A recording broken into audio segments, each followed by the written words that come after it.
എൻ്റെ പേര് നീബ നിബിൻ. ഞാൻ കോട്ടയം കാഞ്ഞിരപ്പള്ളിയിൽ നിന്ന് വരുന്നു. എൻ്റെ പ്രൊഫഷൻ അഡ്വക്കസിയാണ്. പക്ഷേ പ്രൊഫഷൻ ഞാൻ കണ്ടിന്യൂ ഇപ്പോൾ ചെയ്യുന്നില്ല. എൻ്റെ വലിയൊരു അംബിഷൻ ഒരു സബ് ഇൻസ്പെക്ടർ റാങ്കിലേക്ക് കയറണം എന്നുള്ളതായിരുന്നു. അതിനുള്ള റിട്ടൺ പ്രിപ്പറേഷൻസും അങ്ങനെയുള്ള കാര്യങ്ങളൊക്കെ ഇപ്പം മൂവ് ചെയ്തുകൊണ്ടിരിക്കുകയാണ്. അങ്ങനെയുള്ള ചെറിയ ചെറിയ സ്വപ്നങ്ങളും കാര്യങ്ങളും ഒക്കെ ആയിട്ട് നടക്കുമ്പോഴാണ് ഇത്രയും ഒരു ഹ്യൂജ് ഡ്രീമിലേക്ക് ഇപ്പം ഞാൻ കാലുവെച്ചിരിക്കുന്നത്. അതായത് മലയാളി വീട്ടമ്മ എന്ന പ്രോഗ്രാമിലേക്കുള്ള എൻട്രി. നീബ വളരെ സഹകരണ മനോഭാവമുള്ളൊരു കുട്ടിയാണ്. വീട്ടിലുള്ളവരോടും അടുത്ത ബന്ധുക്കളോടും എല്ലാവരോടും നല്ല സന്തോഷത്തോടെ പെരുമാറുന്ന ഒരു കുട്ടിയാണ്. സ്കൂളിൽ പഠിക്കുന്ന കാലം തൊട്ടേ ഇവിടെ കലാകായിക പരിപാടികൾക്കെല്ലാം മുൻപന്തിയിലായിരുന്നു. LKGയിൽ പഠിച്ചിരുന്ന കാലത്ത് അവൾ 1ാം സമ്മാനം വാങ്ങിച്ചുകൊണ്ട് വന്ന് അന്ന് അവളുടെ മുഖത്ത് കണ്ട ആ സന്തോഷം ഇനി വീട്ടമ്മയിലൂടെ എൻ്റെ മകൾ 1ാം സ്ഥാനം മേടിച്ച് വരാൻ ഞാൻ ആഗ്രഹിക്കുന്നു. എൻ്റെ ഫാമിലിനെ കുറിച്ച് പറയുകയാണെങ്കിൽ എൻ്റെ ഹസ്ബൻഡ് അദ്ദേഹം നിബിൻ സലാം, അദ്ദേഹം ഇന്ത്യൻ നേവിയിലാണ് വർക്ക് ചെയ്യുന്നത്. ഒരു വോളിബോൾ പ്ലെയറാണ്. എനിക്ക് 2 മക്കളുണ്ട്, അൽസാം, അൽഹം. അവൾ ഏതെങ്കിലും ഒരു കാര്യത്തിന് പുറപ്പെട്ടാൽ അതിനുവേണ്ടി വളരെയധികം ഡെഡിക്കേറ്റഡ് ആയിട്ട് വർക്ക് ചെയ്യുന്നതാണ്. അപ്പോൾ ഇതിലും ആ ഡെഡിക്കേഷനോടുകൂടി അവൾ നല്ല രീതിയിൽ വർക്ക് ചെയ്യുമെന്നും നല്ലൊരു റിസൾട്ട് കിട്ടുമെന്നുമാണ് ഞാൻ പ്രതീക്ഷിക്കുന്നത്. എല്ലാ കാര്യങ്ങളിലും ഉള്ളൊരു മാതൃക നമുക്ക്.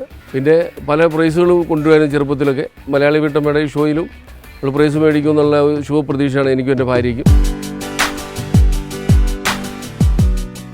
എൻ്റെ സ്കൂൾ ടൈമിൽ ഞാൻ സ്പോർട്സിന് വളരെയധികം ആക്റ്റീവായിരുന്നു. Throwball, volleyball, basketball ഇങ്ങനെയുള്ള എല്ലാ ആക്ടിവിറ്റീസും എനിക്ക് വളരെ ഇഷ്ടമുള്ള കാര്യമായിരുന്നു. കല്യാണം കഴിഞ്ഞ് കഴിഞ്ഞപ്പോഴേക്കും എൻ്റെ ഹസ്ബൻഡും എൻ്റെ അതേ ടേസ്റ്റുള്ള ഒരാളാണ്.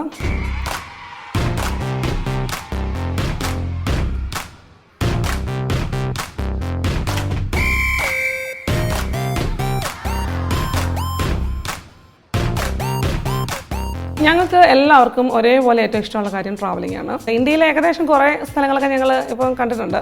ബുള്ളറ്റ് എനിക്ക് വളരെ ഇഷ്ടമുള്ളൊരു വണ്ടിയാണ്.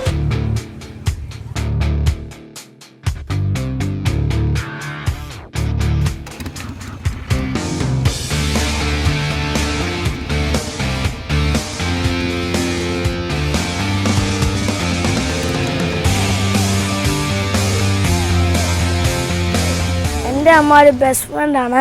എൻ്റെ സ്വീറ്റ് അമ്മയാണ്. She's just like A mentor or A small mentor towards me. കുറ്റങ്ങളും കുറേ ഉണ്ട്. ചിലപ്പോൾ ഭയങ്കര എക്സൈറ്റ്മെൻ്റ് ഒക്കെ ആയി പോവും. പക്ഷേ എക്സൈറ്റ്മെന്റ് എന്ന് വെച്ചാൽ പുള്ളിക്കാരത്തിൻ്റെ മുഖത്ത് എപ്പോഴും ഒരു സ്മൈൽ ഉണ്ടാവും. മക്കൾ വലുതായി കഴിഞ്ഞപ്പോൾ അവരുടെ കോകരിക്കുലർ ആക്ടിവിറ്റീസ് എല്ലാം ഡെവലപ്പ് ചെയ്യാനുള്ള ഒരു ഇനിഷ്യേറ്റീവ് എടുക്കുന്നതിൻ്റെ ഇടയ്ക്ക് എൻ്റെ കാര്യങ്ങളൊക്കെ ഞാൻ കുറച്ച് ഒതുക്കി വെച്ചിരിക്കുകയായിരുന്നു. ഇനി മലയാളി വീട്ടമ്മയിലൂടെ എൻ്റെ മാക്സിമം കാലിബർ, എൻ്റെ പൊട്ടൻഷ്യൽ എനിക്ക് ഇവിടെ തെളിയിക്കാൻ കഴിയുമെന്ന് ഞാൻ പ്രതീക്ഷിക്കുന്നു.